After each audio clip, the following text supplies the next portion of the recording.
On today's show, we've got the first half of your questions for US Boulder at Daniel Woods, where we talk training, mental struggle, and favourite crags.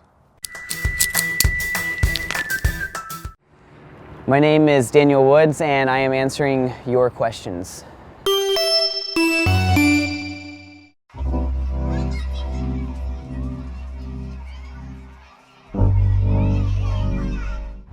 That's a good question.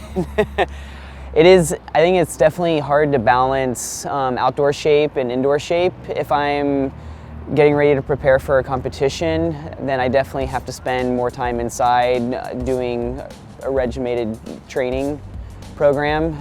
This includes a lot of like CrossFit workouts, campusing, abs, push-ups, pull-ups, a lot of circuiting, just basically brutalizing your body to get yourself prepared before the event, because when you're climbing in a competition, you're not trying to go at your maximum strength. You're having to do a bunch of different boulders that are hard in their own respect, but you have to have endurance to be able to complete them, especially if you make it all the way to the final round. So the training approach is a lot different than, say, going outside.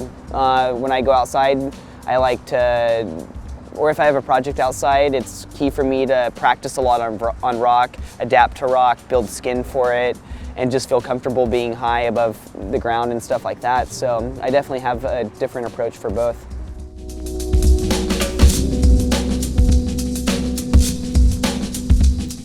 Whew. The hardest thing to deal with as a climber is trying to push past a plateau in your climbing. I have seasons where I feel really strong, light, clear-headed, and I can go out and do anything. And I have times where I feel like one of the weakest people out there. So it's finding that contrast of when you feel like you're really weak, realizing, accepting it, being okay with it, going back, pressing the reset button, and then finding something that motivates you that you want to train for and try to go and achieve it. So at the moment I'm kind of in a plateau, so I'm just waiting for that spark to hit again and amp up and go for it.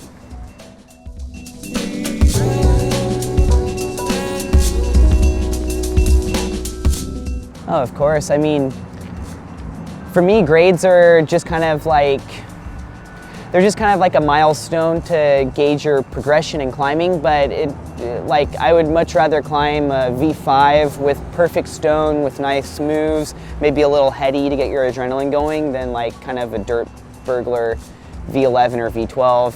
So for me, it's more about quality than quantity, and if the climb's world class and it's V5 and it's worth flying to, I'll go do that rather than fly to the low chassis V14 in the middle of nowhere, you know? So it's important for me to climb on things that are good quality.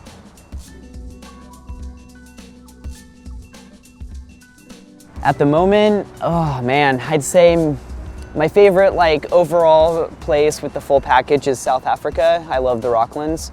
I don't know, for me it's kind of my anti-style of climbing. It's definitely powerful, but I'm a shorter climber, so a lot of the moves are a lot larger for me out there, so I definitely have to push myself and try really hard.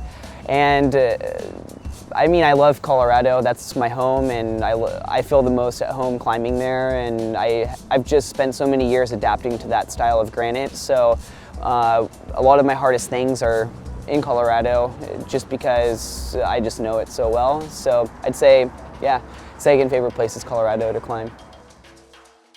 Check back tomorrow to find out what Daniel's all-time favourite boulder problem is.